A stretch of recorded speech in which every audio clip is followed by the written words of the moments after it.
It's the best of 2010.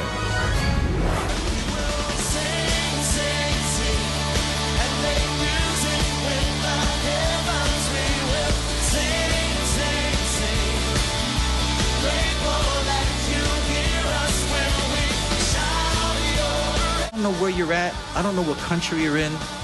I don't know what you've been through. I don't know what the dream is that you've lost, but I do know this: God knows. And it's no mistake that you're listening to my voice right now.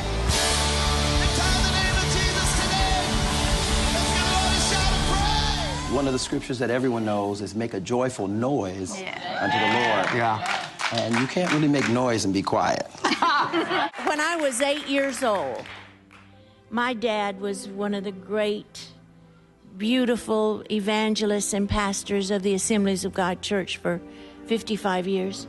And he had a revival with a gentleman named Everett Parrott when I was about 8 years old. It was Catherine Kuhlman's brother-in-law. Isn't that interesting? Yes. And he was a healing evangelist. And when I was 8 years old, I was always going to be right in the front to see everything going on, didn't want to miss a thing. And a gentleman walked in to our church. None of us knew him. But on his leg, he had his pant leg cut off to the knee. And on his shin was this huge cancer. Ugly, ugly, ugly thing. And on crutches, he walked to the front of the church. And I was so curious at 8. And I would watch and see what was going on.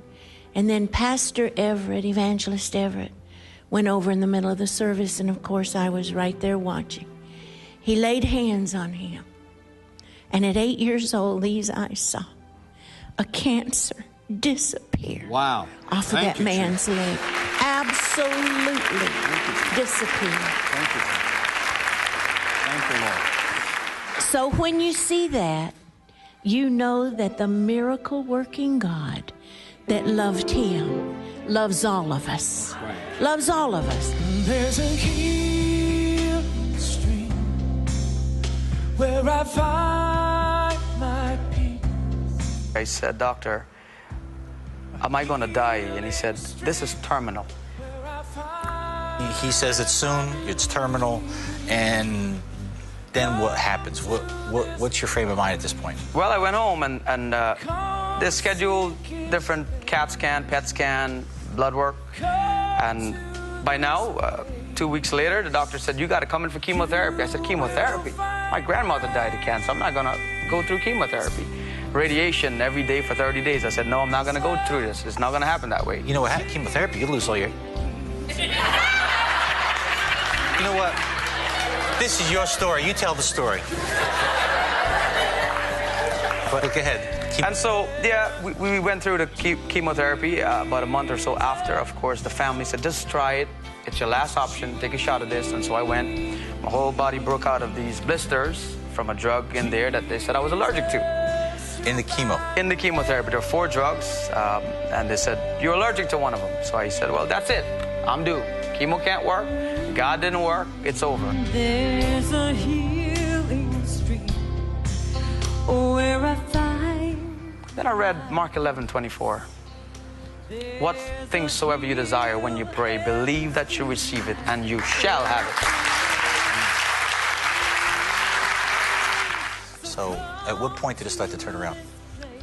When I understood that the faith I have to believe God to forgive me, I need to have equal faith to believe God that He's able to heal me. You see, so many times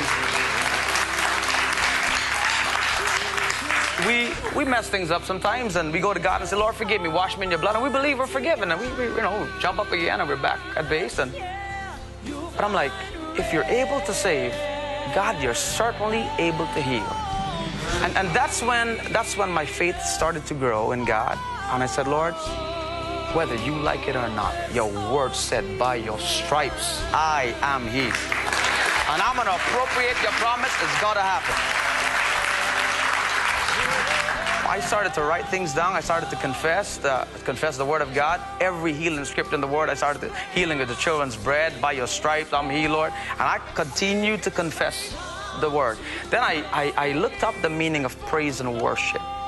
And then I understood, I got a revelation on this.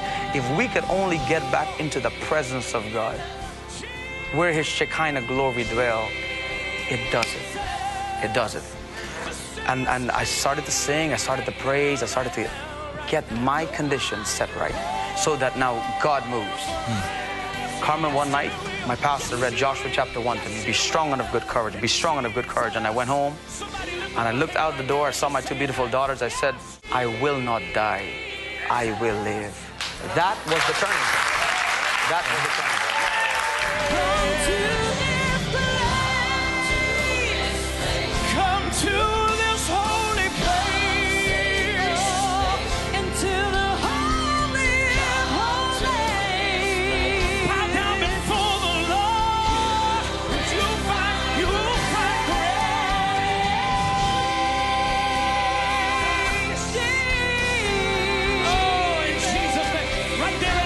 Lift your hand up and say